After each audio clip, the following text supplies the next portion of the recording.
भाई नादिर शाह आया था, मुगलों के और दूसरे लोग आए थे, उन्होंने भी दिल्ली पे हमला किया, लेकिन आज भारत में कुछ ऐसी ताकतें हैं जो दिल्ली को जलाना चाहती हैं, आग लगाना चाहती हैं, हथियारों से सरकार को डराना चाहती हैं और इसी देश में रह करके लोकतंत्र का इस्तेमाल करके इस देश में अनार्की पैदा करना चाहती हैं। और उन्होंने कहा कि हमको कोई और भी तरीके अपनाने होंगे। शाहीन बाग एक तरीका था और ये जो सो कॉल्ड फार्मर्स एजिटेशन है वो दूसरा तरीका है। मिनट कैरेक्टर है वो योगेंद्र यादव, इनको आप हर भारत का जहां भी नुकसान हो सकता है वो उसमें हर जगह आप इस आदमी को पाओगे। ये प्रोफेशनल एजिटेटर्स हैं। वो जल समाधि ले लेंगे ऐसा उन्होंने कहा था। ये देखो ये समाधि साधु और संतों की चीज होती है। ये इस तरह से बिके हुए लोग समाधि नहीं लेते। वो कोई हंगर स्ट्राइक के भी लगे। हंगर स्ट्राइक के लिए कुछ चरित्र चाहिए और कोई जायज कॉज के लिए होता है हंगर स्ट्राइक। ये जिम का इक्विपमेंट और मेवा और वो दूध और वो जो क्या क्या वो बड़े बड़े हांडे में जो खाने की जो पकवान बन रहे हैं उसके साथ ये हंगर स्ट्राइक नहीं होता है। नारे लगाए जा रहे हैं कि शर्जील इमाम को रिहा करो थोड़े से, और कोई उठ के बोलता नहीं है। अगर ये थोड़े से लोग में कोई तो उठ कर बोले कि ये शर्जील इमाम की ये कौन सा तुमने मुद्दा उठा रखा है भाई किसानों के आंदोलन में। ये इनको 2 पैसे के लिए कनाडा चले जाएंगे, 2 पैसे के लिए अमेरिका चले जाएंगे, मेक्सिको के बॉर्डर से घुस जाएंगे, इंग्लैंड में जाके आइसक्रीम बेच देंगे, वहां फिर खालिस्तान का नारा लगाएंगे।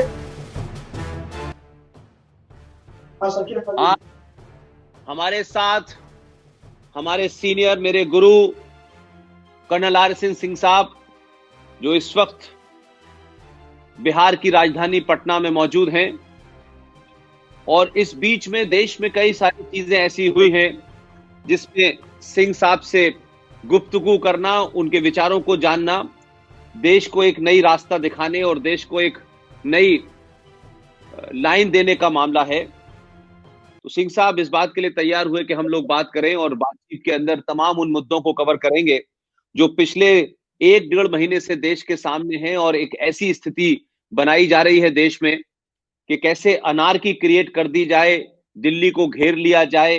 भाई नादिर शाह आया था, मुगलों के और दूसरे लोग आए थे, उन्होंने भी दिल्ली पे हमला किया, लेकिन आज भारत में कुछ ऐसी ताकतें हैं जो दिल्ली को जलाना चाहती हैं, आग लगाना चाहती हैं, हथियारों से सरकार को डराना चाहती हैं और इसी देश में रह करके लोकतंत्र का इस्तेमाल करके इस देश में अनार्की पैदा करना चाहती हैं। सिंह साहब आपने वक्त निकाला, इसके लिए बड़ा बड़ा आपका धन्यवाद। वी सपोर्ट इन कोर्सेज के इस चैनल पे जितने भी देश भर में लोग उनको सुन रहे हैं, मैं उन सब से मेरी गुजारिश है कि न सिर्फ इस बातचीत को सुने बल्कि सिंह साहब के तमाम जो इससे चीजें निकल के बाहर आएंगी वो देश भर में साझा भी करें, क्योंकि ये सिर्फ कुछ बातचीत नहीं है बल्कि वो इस जो समस्याएं हैं उनके क्या क्या हल हो सकते हैं, किस तरह से हो सकते हैं, ये सरकारों के भी काम आएंगे। तो मैं आपसे सिर्फ एक बात यहां से शुरू करना चाहता हूं कि अगर हम ओवरऑल देखें, बिहार का चुनाव हुआ, बिहार में जिस तरीके से राष्ट्रवादी ताकतें मजबूत हुई और तमाम सारे लोग लामबंद हुए, उसके बाद से हम लगातार ये देख रहे हैं कि आप चुनाव से पहले बिहार का चुनाव था तो उस वक्त शाहीन बाग भी हुआ, फिर CAA का मामला भी हुआ, फिर हिंदू मुस्लिम दंगे क्रिएट किए गए। जब हम उससे बाहर आ गए तो धीरे धीरे लगता है कि बिहार के चुनाव में हताश और निराश ताकतों ने, तो दिल्ली के अंदर आप कुछ देख रहे हैं लगातार पिछले 1 महीने से, आप इन तमाम चीजों को किस तरीके से देखते हैं? क्या इसके पीछे इंटरनल जो ताकतें हैं उनके विदेशी ताकतों से संबंध है?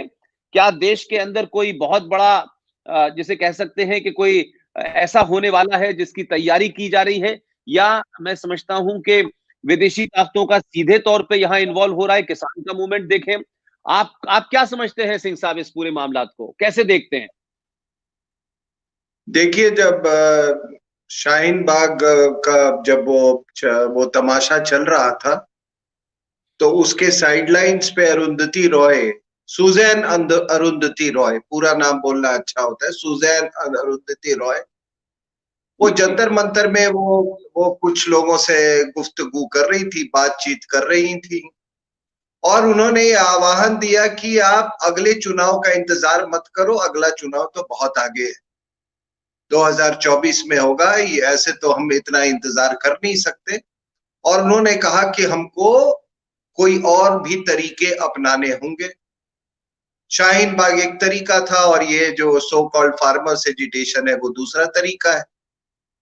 अब इसमें ये कॉन्स्पिरेसी है, इसमें सभी शामिल है।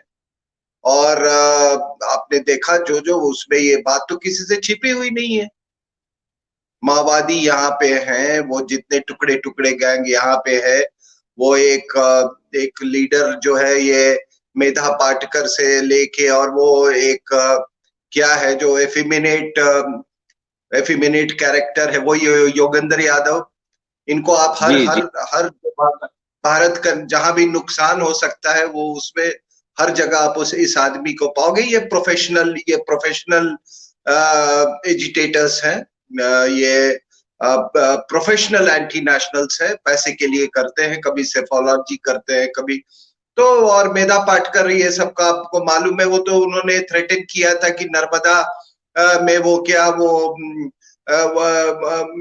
अगर नर्मदा का वो डैम बना तो वो अपने आप को वो सुसाइड कर लेंगी, तो वो तो हुआ नहीं है। वो जल समाधि ले लेंगी, ऐसा उन्होंने कहा था। ये देखो, ये समाधि साधु और संतों की चीज होती है। ये इस तरह से बिके हुए लोग समाधि नहीं लेते। और ये जो बिके हुए लोग हैं ना, ये जो आज आपके सो कॉल्ड फार्मर्स एजिटेशन में है, वो कोई हंगर स्ट्राइक के भी लायक है। हंगर स्ट्राइक के लिए कुछ चरित्र चाहिए और कोई जायज कॉज के लिए होता है हंगर स्ट्राइक। ये जिम का इक्विपमेंट और मेवा और वो दूध और वो जो क्या क्या वो बड़े बड़े हांडे में जो खाने की जो पकवान बन रहे हैं, उसके साथ ये हंगर स्ट्राइक नहीं होता है। ये कोई गांधीयन नहीं है। और आज यही लोग कह रहे हैं कि भाई ये थोड़े से लोग हैं। ये डायलॉग सुन सुन के मैं पुष्पेंद्र जी मैं थक गया हूं।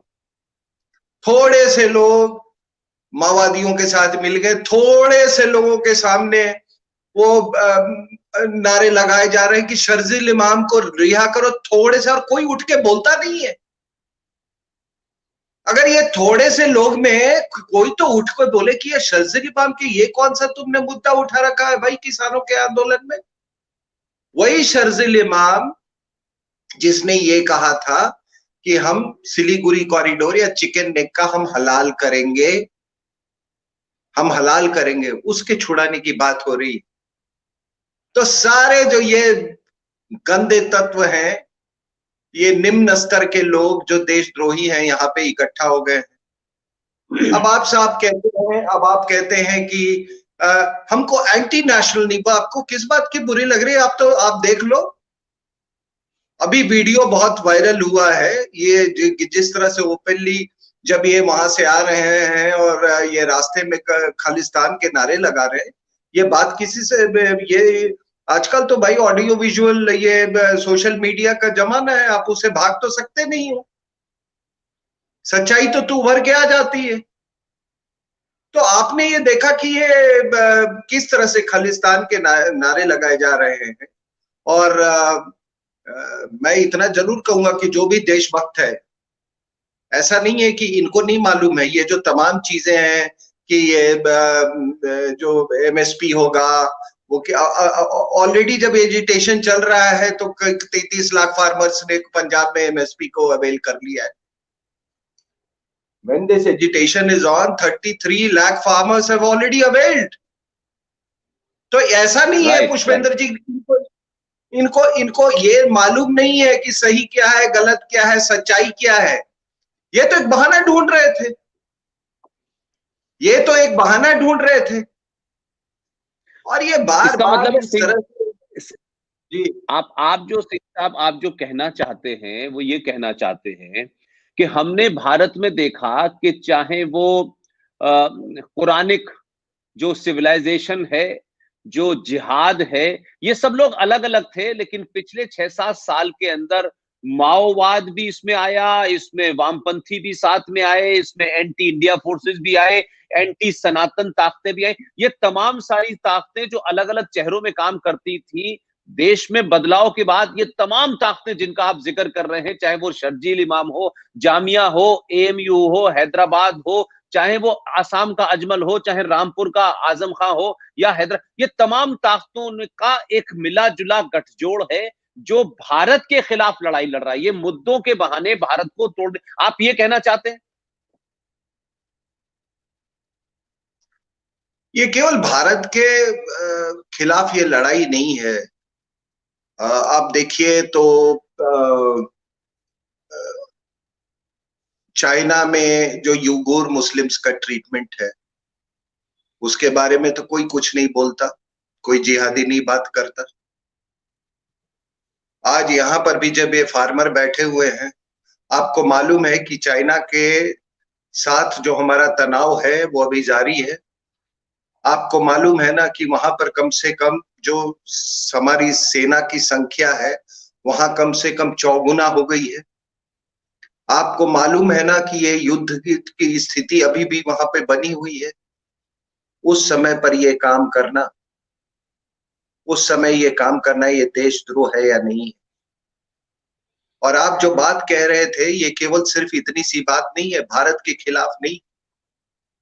अगर आप युगुर मुसलमानों के ट्रीटमेंट पे कुछ नहीं बोलते हैं तो इसका मतलब है कि आप भारत के खिलाफ नहीं, भारत के हिंदुओं के खिलाफ। और दूसरी एक और मैं बात बता दूं, आपसे मेरी चर्चा हो रही थी इस बारे में कि देखिए साहब, इस देश में ये सनातन धर्म से बहुत सारी धाराएं निकली और निकलती रहती हैं। एक धारा मैं हमेशा से कहता हूं निकली जैनिज्म, इसीलिए उसको इज्म बोलते हैं। जैनिज्म निकली और एक सिर्फ इतनी सी बात के लिए कि हमारे जो वर्ण में जो बांटे हुए थे, हमारा समाज जो बांटा हुआ था, तो जो वैश्य लोग थे उनको कहा गया कि भाई आपको मोक्ष नहीं मिलेगा। अब ये जो नालायक बैठे हुए हैं, ये जो तलवार भांज रहे हैं, वो जो तलवार भांज रहे हैं, तो इनको वो जो तलवार दिखा रहे हैं वो लोहे की तलवार मिलती है बाजार में सर। वो लोहे की तलवार, और तलवार से अगर खुद को ये जो बार बार दिल्ली के धमकी देते हो ना, किसको धमकी दे रहे हो? मैं भी, आप दिल्ली में रहते, मैं रहता हूं, किसको धमकी दे रहे हो? ये तलवार लगे, तलवार से तलवार टकरा देंगे। यही बात सरदार पटेल ने जिन्ना को कही थी खुलेआम, जब उसने थ्रेटन किया था। व्हेन ही फाइनली जॉइंड, मतलब उसको इंटरिम गवर्नमेंट, तो जिन्ना ने पहले उसको बाइकॉट किया था, फिर वेवल के कहने पे नेहरू मान गए थे, और वो जब उसने ज्वाइन किया तो उसने थ्रेटन किया था कि मैं डायरेक्ट एक्ट, तो सरदार पटेल ने कहा था कि तलवार से तलवार टकरा दूंगा। तो देखो साहब, ऐसा है कि, तो मैं कह रहा था कि सिर्फ इस चीज के लिए जैनिज्म, मतलब जैन धर्म, जैन मजहब इसलिए हुआ, यह केवल मोक्ष की बात लेके। अब आप समझिए कि वो कितनी उन्नत वो समाज होगी, कितना भरपूर वो समाज होगा। जिसका पेट भरा रहेगा वही नहीं ऐसे ही मतलब दार्शनिक चीजों, फिलोसफिकल चीजों पे बात करेगा। वरना जो ये बैठे हुए हैं, ये कुक्कड़ और शराब के शौकीन लोग और मेवा और जिम्नाजियम के शौकीन लोग, इनको क्या मालूम मोक्ष से? ये इनको 2 पैसे के लिए कनाडा चले जाएंगे, 2 पैसे के लिए अमेरिका चले जाएंगे, मेक्सिको के बॉर्डर से घुस जाएंगे, वे इंग्लैंड में जाके आइसक्रीम बेच देंगे, वहां फिर खालिस्तान का नारा लगाएंगे। तो इनको मोक्ष और ऐसे चीजों से क्या मतलब? तो पुष्पेंद्र जी, मैं एक बात ये कह रहा हूं कि देखिए, और मेरा ये मानना है कि इस देश में जब इस्लाम का हमला हुआ, आगमन हुआ यहाँ पे, या तलवार जो भी है, जिहादी तरीके से, तो एक भक्ति मूवमेंट हमारे यहाँ शुरू हुआ। उस भक्ति मूवमेंट में बड़े पूजनीय लोग आए, संत तुकाराम, मीराबाई, गुरु नानक देव जी महाराज, सभी लोग आए। सबको हम इज्जत देते हैं, सबको एब्जॉर्ब किया, बहुत सी धाराएं निकली हमारे से। और उसके बाद से 500 साल, और मैं इतिहास की बात कर रहा हूं, 500 साल 600 साल तक यहाँ पे सिख पंथ कहा जाता, आज भी वो सिख पंथ है। लेकिन उसके बाद आप एक 1911 और 11 या 12 का एक आप वो मॉकलिफ एक सेंसस कमिश्नर होता था, उसका आप भाषण सुन लीजिए, जो पढ़ लीजिए, जो शिमला में दिया था उसने ये कहा, ये बात खुल के कही थी कि हम जब सेंसस कर रहे थे पिछली बार, तो कोई सिख ये कहने को तैयार नहीं था, हमने उसको जबकि बहुत उसको गोडिंग करने की कोशिश की, प्रेशर डाला, लेकिन कोई सिख ये मानने को तैयार नहीं था कि वो हिंदू नहीं है। So the Sikhs in that census were counted amongst the Hindus। अब हुआ क्या साहब क्या, और उसने खुद लिखा है कि उसके बाद हमने एक योजना बनाई और भारत की जितनी ये रेजिमेंट्स थी उसमें हमने अलग अलग मतलब संस्कृतियां, वो कुछ कस्टम्स डालने की कोशिश की सिखों के लिए, and we have been successful. और राउंड टेबल कॉन्फ्रेंस जब हुआ, वहां तक आते आते सेपरेट होमलैंड की बात हो गई। तो अब मैं यहाँ के हुक्मरानों से और जो लोग न्याय लेजिस्लेचर में या न्यायपालिका में या जो बुद्धिजीवी वर्ग हैं जो एकेडमिया में है, एक बात कहना चाहता हूं कि आप 20 साल के डिस्टेंस में अगर किसी को आप किसी पंथ को हिंदू धर्म से आप अलग कर सकते हैं और सेपरेटिज्म का वो कर सकते हैं, तो हमारे यहाँ जो लोग हैं, ये जितने हमारे नेता हुए या जो जिसको आप स्टेट्समैन का भी दर्जा देते हैं, इन लोगों ने कभी उसको उस चीज को रोल बैक करने की क्यों नहीं कोशिश की?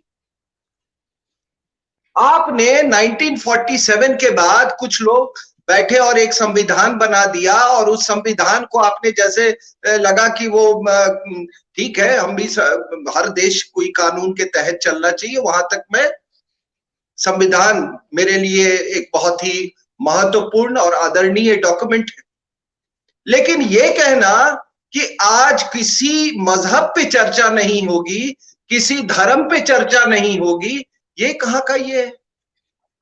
और मैं आपसे चर्चा कर रहा था कि देखिए, कोई भी मजहब, कोई भी धर्म जो हमला न सह सके, जो हमला न एब्जॉर्ब कर सके, वो मजहब नहीं है, वो फिर वो क्रिमिनल एंटरप्राइज बन जाता है। जहां आपने ये कहा कि देखा मेरे सरदार के खिलाफ कुछ बोला, वो होते ना डाकुओं के सरदार के खिलाफ बगावत की, तो काट दूंगा, मार दूंगा, वो मजहब नहीं हो सकता। आए दिन यहाँ पे किसको हमने बहुत अपने बचपन से सुनते आ रहे हैं, आज भी सुनते हैं, हमको कोई फर्क ही नहीं पड़ता। आप भगवान राम के बारे में कुछ बोल दो, आप सीता माता के बारे में, कोई फर्क नहीं पड़ता साहब हमको, क्योंकि हम जानते हैं कि तुम नालायक आदमी हो, तुम्हारा संस्कार तुम्हारे माँ बाप उसी के लायक है जैसा तुमको पैदा किया है उन्होंने। तुम भारत माता को गाली दोगे, हम यही कहते हैं कि ठीक है भैया, तुमको नहीं रहना है, यहां से छोड़ के चले जाओ, अगर इस माँ के गोद में नहीं तुमको नहीं खेलना है तो, ये तो हमारी माँ है। तो ये जो हमारे यहाँ जो ये हुआ कि हमने बिल्कुल इंसुलेट कर दिया और हमने उसको एक नो गो एरिया बना दिया कि आप मजहब के बारे में आप तो बात ही नहीं करेंगे। और फिर जब मजहब ये रूप ले लेती है, तब आप शाहीन बाग का रूप ले लेती है, और आज ये जो खालिस्तान के नारे लगाए जाते हैं, ये रूप जब ले लेती है, तो आप परेशान घूमते रहते हो। और हमारा न्यायालय साहब, एक सूफी संत, मान लीजिए कोई भी सूफी संत हो, उसके बारे में किसी टीवी चैनल ने चर्चा की, अब वो तो इतिहास का है कि वो किस औरत को लाया, कहां से, वो किस राजपूत किंगडम से लड़ाई हुआ, कैसे उसने उसको अपना बंदी और बना के रखा उस औरत को। This is a fact of history.